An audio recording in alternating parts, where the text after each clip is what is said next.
하나님 우리 아버지와 우리 주 예수 그리스도로부터 오는 은혜와 평강이 이 자리에 계신 여러분과 함께 하시기를 주님의 이름으로 축원합니다. 오늘 본문 말씀은 베드로의 신앙 고백입니다. 이 고백은 마태복음에서 매우 중요한 부분입니다. 마태복음 16장 21절엔 이때로부터 예수 그리스도께서 자기가 예루살렘에 올라가 라고 기록되어 있습니다. 여기서 언급되는 이때로부터는 바로 오늘 본문인 베드로의 신앙 고백 이유를 이야기합니다. 그러니까 예수님의 이 갈릴리 사역은 베드로의 신앙 고백으로 마무리가 되고 십자가의 길인 예루살렘으로 향하는 여정이 이제로부터 시작되는 것입니다. 또 마태복음에선 예수님의 정체성을 묻는 일들이 종종 등장하는데요. 예수님께서 풍랑을 잠잠케 하셨을 때 제자들은 예수님의 정체를 궁금해했고, 옥에 갇힌 세례 요한 또한 제자들을 보내 예수님이 과연 누구인지를 알고 싶어 했어요. 이렇듯 예수님의 정체는 줄곧 물음표로 남아 있었습니다. 그런데 베일에 쌓여있던 그 정체가 마침내 오늘 베드로의 고백을 통해 드러나게 된 것입니다. 정리하면 베드로의 신앙 고백은 예수님의 갈릴리 사역을 마무리하는 결론이자 그 정체가 밝히 드러나는 아주 중요한 순간이었다는 것입니다. 이제 이 고백이 일어난 장소인 빌립보 가이사랴에 대해서도 함께 알아봅시다. 이 빌립보 가이사랴는 헤르몬산 남쪽의 석회암 지대에 위치한 도시였습니다. 이곳에서 요단강이 시작되고 석회암으로 이루어진 바위와 동굴이 많다는 지역의 특징이 있었습니다. 열왕기상의 기록에 따르면요, 이스라엘의 분열을 주도했던 여로보암이 이 북이스라엘을 다스리게 됩니다. 그리고 이 지역 부근에 금송아지 상을 세우고 백성들을 제사하도록 합니다. 따라서 정통 유대인이라면 유대인들은 이 지역을 생각만 떠올려도 우상의 본거지였구나 라고 생각한 지역이 바로 이 빌립보 가이사랴에 포함되는 지역들이었습니다. 신구약에 있는 중간기에는 알렉산더 대왕이 이 지역을 통치했습니다. 그리고는 얼마 안 가서 요절을 하게 되는데요. 그 이후에 이 지역은 프톨레미 마이오스 왕조를 거쳐서 셀레우코스 왕조가 통치를 하게 됩니다. 이 셀레우코스 왕조의 안티오코스 3세라는 왕은 이 지역의 이름을 파네아스라고 불렀대요. 이 지역의 토속신이었던 판신의 이름을 따서 이렇게 부른 것입니다. 이 판신은 헤르몬산 어느 동굴에 산다는 전설이 있었는데요. 그는 적군들을 공포에 몰아놓고 말 그대로 전쟁의 판을 뒤집는 막강한 힘을 가진 신이었기에 이 사람들에게 매우 인기가 있는 신이었다고 합니다. 로마 시대에는 어떤가요? 로마 시대에는 로마 황제의 신전이 이곳에 있었다고 합니다. 이러한 분위기에 편승해서 황제를 대신해 이 유대 땅을 다스리던 분봉왕 빌립은 이 도시의 이름을 이 파네아스에서 빌립보 가이사랴로 변경하게 됩니다. 여기서 가이사랴라는 말은 황제를 뜻하는 말이에요. 즉 도시 전체를 황제에게 봉헌한 것입니다. 게다가 빌립은 자신의 이름도 살짝 집어넣죠. 그래서 이름이 어떻게 됐다고요? 바뀐 이름이 빌립보 가이사랴가 된 것입니다. 이렇듯 베드로의 신앙을 고백한 빌립보 가이사랴는 뿌리 깊은 우상 숭배의 도시였습니다. 또 힘 있는 자들이 자기 이름을 새겨 넣으며 주인 행세를 해온 땅이기도 한 곳이 바로 이 빌립보 가이사랴였습니다. 바로 이러한 장소에서 베드로가 신앙 고백을 했다라는 사실은 참으로 의미심장한 일입니다. 이 빌립보 가이사랴에서 예수님은 제자들을 불러서 이렇게 물으시죠. 13절에 사람들이 나를 누구라 하느냐라고 제자들에게 묻습니다. 이 제자들의 대답에 따르면 어떤 사람들은 예수님을 부활한 세례 요한으로 여겼다고 합니다. 하나님의 뜻에 반하는 일이라면 거침없이 쓴소리를 내뱉었던 모습이 세례 요한과 예수님과 닮아 있던 것 같아요. 세례 요한은 자연스럽게 선지자 엘리야와로 연관이 됐습니다. 사람들이 세례 요한을 엘리야의 심령과 능력으로 온 선지자로 평가했기 때문입니다. 그래서 사람들이 예수님을 보고 죽은 세례 요한 대신 사라졌던 엘리야가 돌아왔다라고 생각했습니다. 또 많은 이들이 예수님을요 예레미야 같다라고 여겼다라고 합니다. 예수님과 예레미야 모두 부패한 성전을 향해 예언의 목소리를 아끼지 않았고 순환을 당했다는 공통점이 있었기 때문이에요. 이렇듯 유명 선지자들과 예수님을 비견한 대중들의 반응을 보면 그래도 제가 생각할 땐 예수님의 사역이 매우 성공적이었다라고 평가받았던 것 같아요. 그러나 예수님을 따른다는 우리의 모습은 어떤가요? 현재 교회는요 대중들에게 그리 좋은 평가를 받지 못하고 있는 것 같아요. 하나님 뜻보다는 돈을 사랑하고 기업조차 꺼리는 세습을 거침없이 행하는 대명사로 불리는 곳이 교회로 전락했어요. 세상 사람들은 우리가 복음 전하면서 돌리는 그 전단지를 보면서 속으로 이렇게 생각하죠. 너나 잘하세요 라고 말입니다. 이기적이고 교만한 우리의 모습이 들통나버린 것입니다. 하지만 예수님은 분명 세례 요한, 엘리야, 예레미야 그 이상의 존재이십니다. 우리 같은 취급을 받아야 할 분이 결코 아닙니다. 따라서 우리는 오늘 이 말씀 앞에서 새로워져야 합니다. 전도용품이 아니라 우리의 삶이 바로 전도지가 되어야 합니다. 그때야 비로소 우리 때문에 추락한 예수님의 명예가 다시금 회복하게 될 것입니다. 예수님의 질문은 여기서 멈추지 않죠. 이제 예수님 본문 15절을 통해 제자들에게 다음과 같이 물으십니다. 같이 읽어볼까요? 시작. 너희는 나를 누구라 하느냐? 그러니까 그렇다면 다른 사람들은 나를 예레미야 선지자같이 여긴다고 하는데 너희는 나를 누구냐 하느냐라고 물으신 것입니다. 그런데 이 문장은 과거가 아니라 현재 시제로 기록되어 있습니다.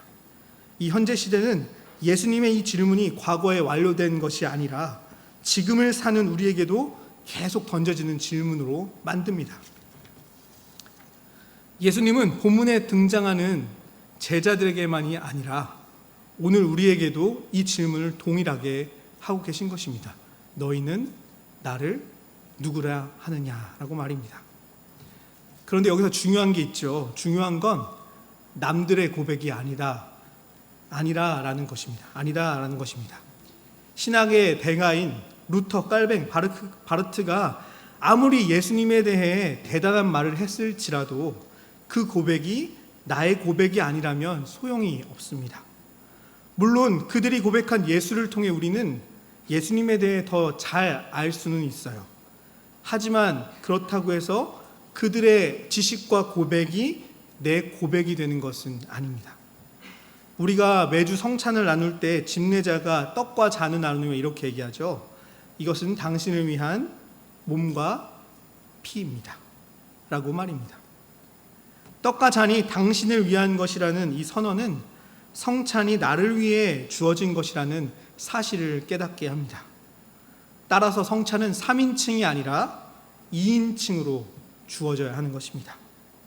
떡과 잔이 나를 위한 것이 될 때 나와 예수는 오히려 너와 나로 독대할 수 있고 만날 수 있게 되기 때문이에요. 성찬이 나를 위한 것이 될 때에 살아있는 은혜가 되듯이 예수님의 오늘 질문도 마찬가지입니다.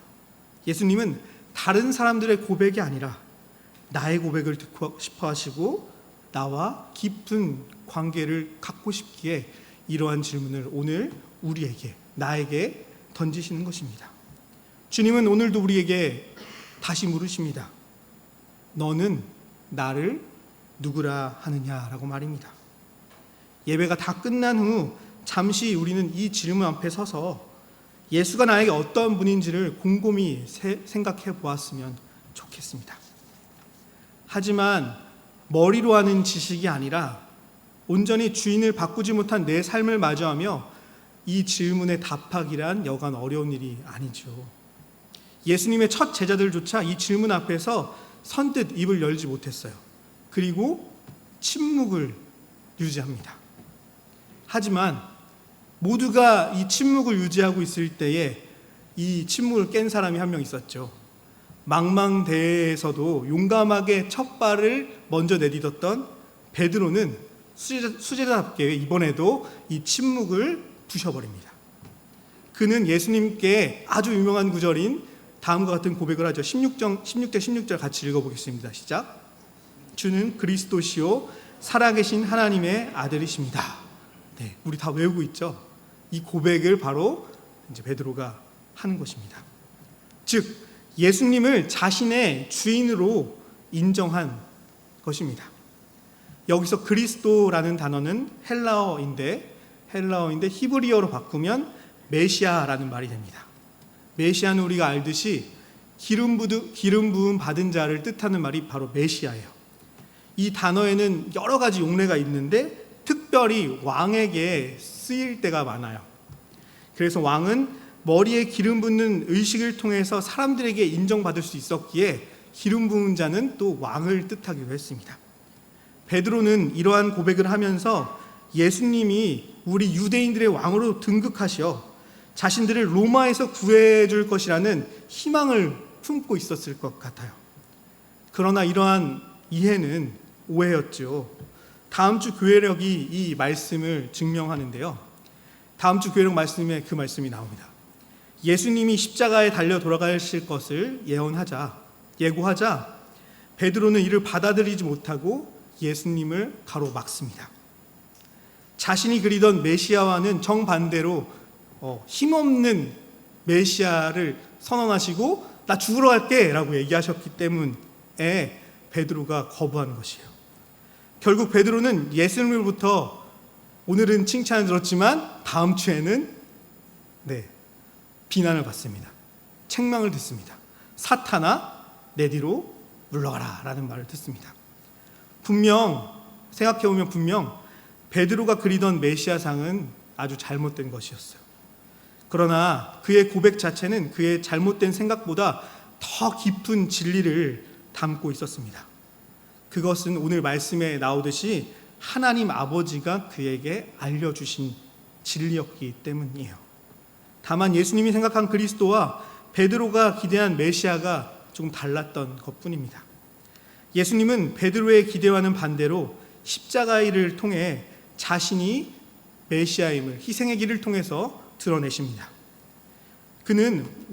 그가 생각한 메시아는 왕의 힘을 갖는 것이 아니라 죽기까지 낮아지신 사랑과 겸손으로 완성되는 메시아였던 것입니다. 이러한 맥락을 보면 예수님이 자신이 그리스도인 것을 아무에게도 말하지 말라라고 당부하신 이유를 우리는 조금은 수긍할 수 있었던 것 같아요. 힘이 있는 메시아가 왔다는 소문이 유대 땅에 막 퍼질 경우에 사람들은 예수님을 로마에 맞설 정치적 지도자로 삼고 왕으로 삼아서 막 폭동을 일으켰을 거기 때문이에요.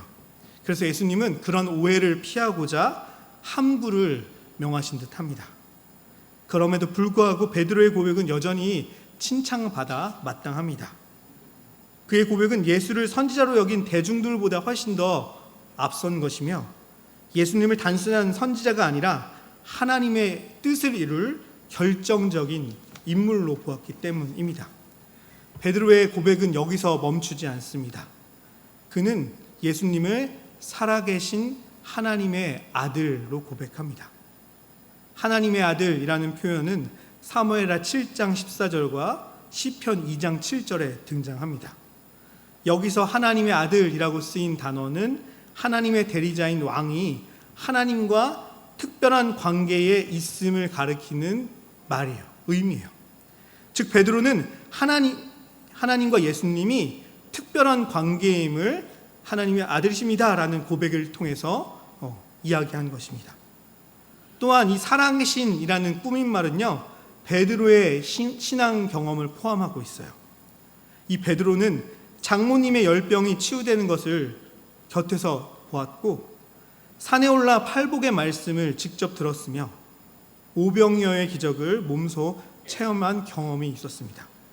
게다가 믿음 부족으로 바닷속으로 풍덩 빠져 들어갈 때도 주님의 따스한 구원의 손길을 경험했습니다. 이러한 체험들은 예수님을 살아계신 하나님의 아들이라고 고백할 수 있게 만든 것입니다.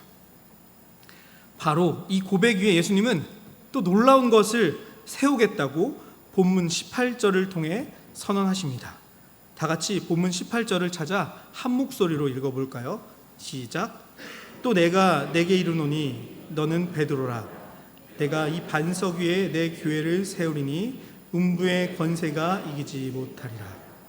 예수님은 베드로의 고백을 기초로 삼아서 교회를 그 위에 세우겠다라고 얘기하십니다. 초기 교인들은 이 고백을 들으면서 이 고백이 빌립보 가이사랴에서 있었던 것이잖아요.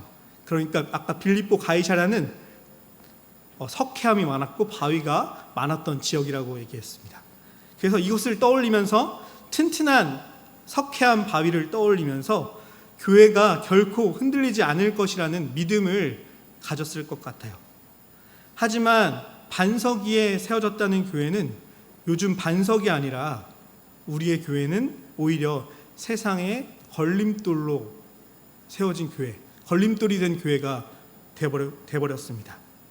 우리는 반석이 아니라 우리의 교회를 욕망 위에 세우고 만 것입니다. 교회는 헌금만이한 교인들이 주인인 교회가 아니죠. 그리고 목사의 공로로 세워진 교회도 아닙니다. 교회는 신앙 고백 위에 세워진 곳이자 주님의 소유된 곳입니다.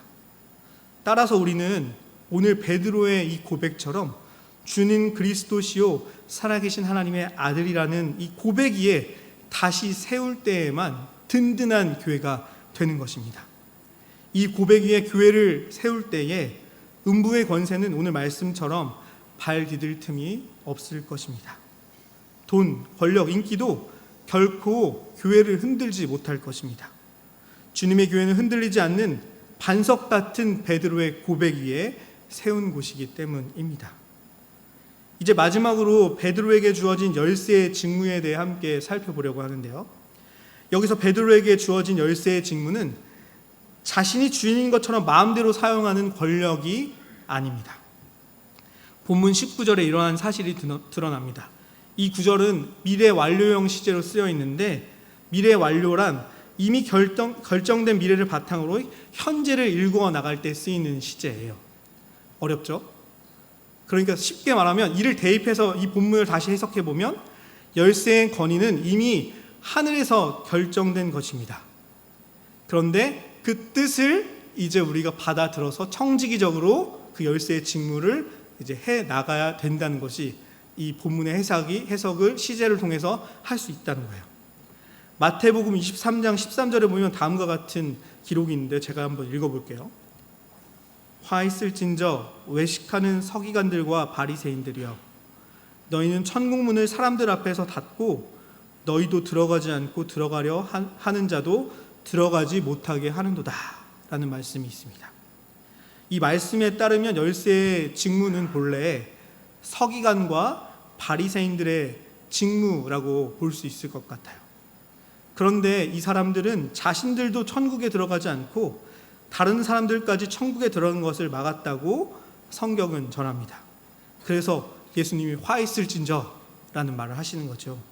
생각해보면 참 몹쓸 사람들입니다.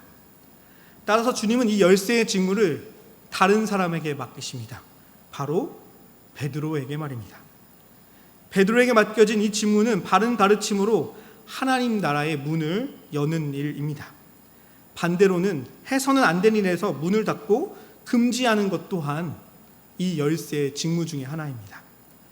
그런데 성경을 또 계속 읽어보면 마태복음 전체를 읽어보면 이 열쇠의 직무가 꼭 베드로에게만 주어진 게 아니다라는 사실을 알게 됩니다.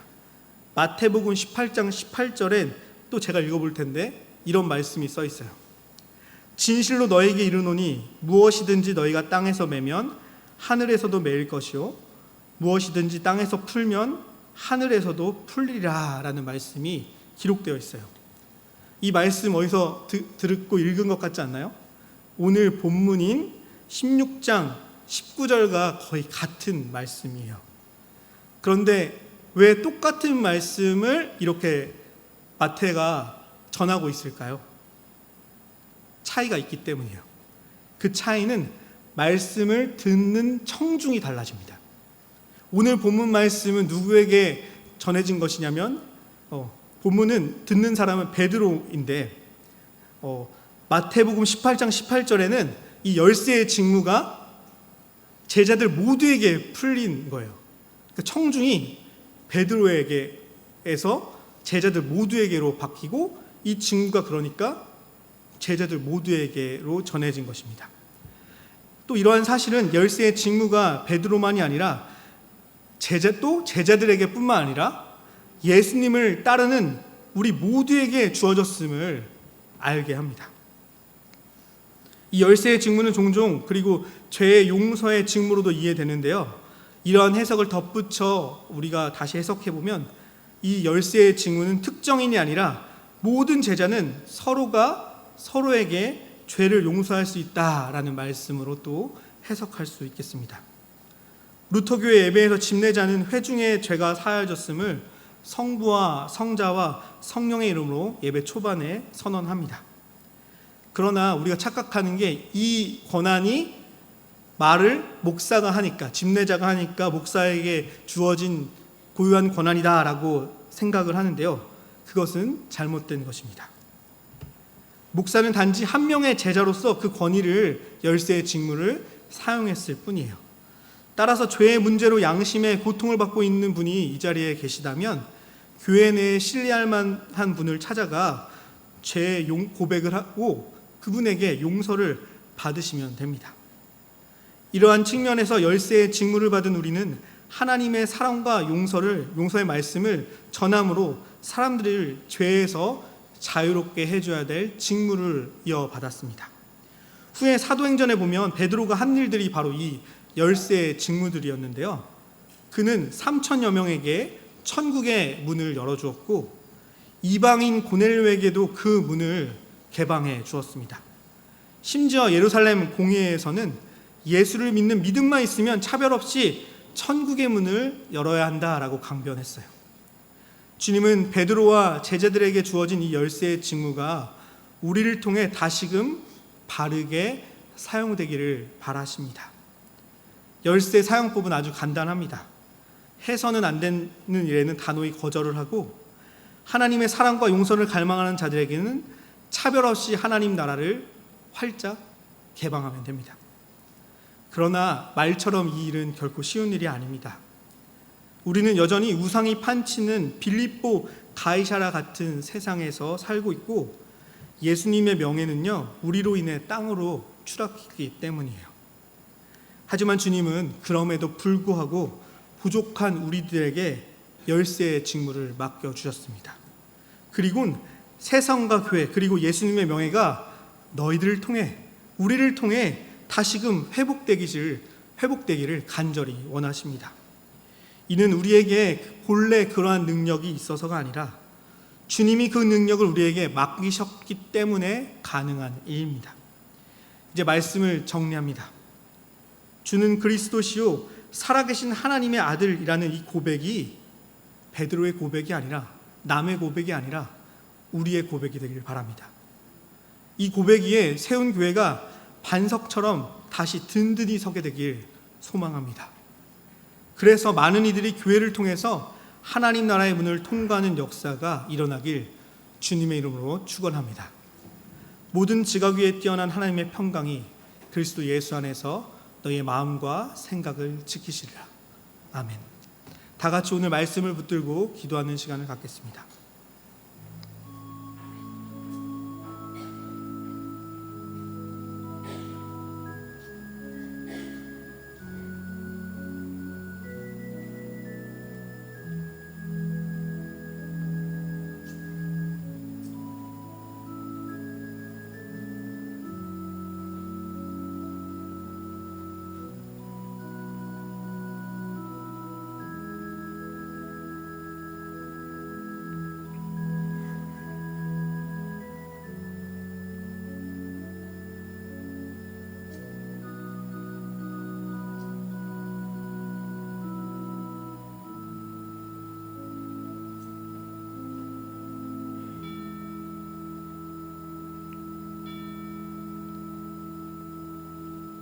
이 모든 말씀 반석 위에 세우신 교회를 통해 이 땅을